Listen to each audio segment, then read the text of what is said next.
Matthew Asher, you said you didn't have a picture of the garden.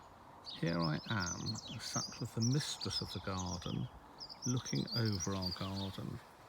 So here is the back fence, looking towards a property owned by a woman in her 90s who's currently gone elsewhere for COVID reasons. We're going to keep that a Cuba. This one here, not really sure what it is. I'm not hugely keen.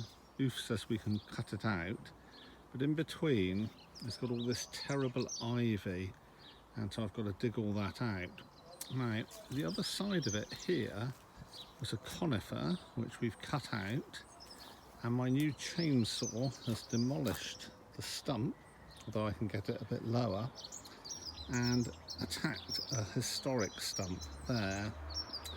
Now, these two conifers were split on. Mum wants to keep them, Gran wants to get rid of them.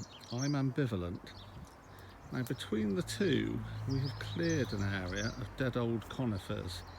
I'm currently having a little fire there to burn some of them. I like having little fires.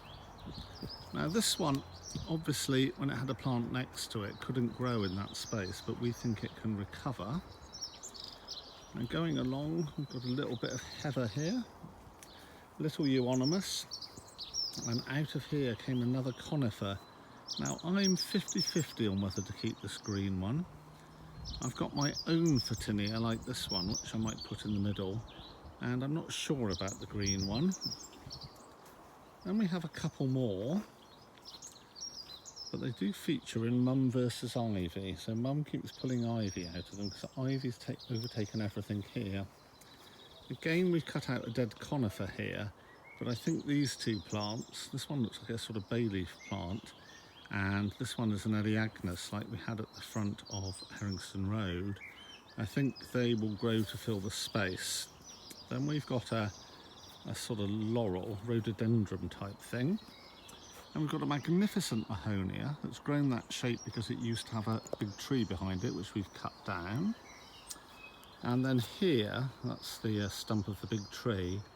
There are some flowers, but we've rather wasted them. Now, the trouble next door is the woman next door has let her garden descend into a fit of disrepair. So it's just like a wall of solid ivy, which then grows into our garden, which is a bit annoying. Now, I've dug up all the ivy and tried to replant here, but as you can see, despite my best efforts, the ivy is still coming through. This is my grass seed planting with my anti-pigeon measures. But along the border, we can see this side. Unfortunately, this old woman next door has just let her garden go to rack and ruin, and we have this massive great hedge of stuff that grows into our garden, which we don't want. Then we get to my wood store and my compost bins. They're rather fine, my compost bins. There's another one we've cut down.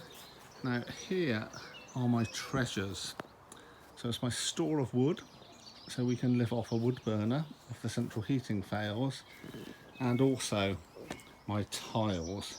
A magnificent collection. These 3 blue boxes, only £50 for 22 of them, from a lady I wanted to bring home for Tim. These other boxes, 230 quid for 50, but I forgot 5, so only 245. Not as good value, although I did pick out the best tiles, so the tiles are okay.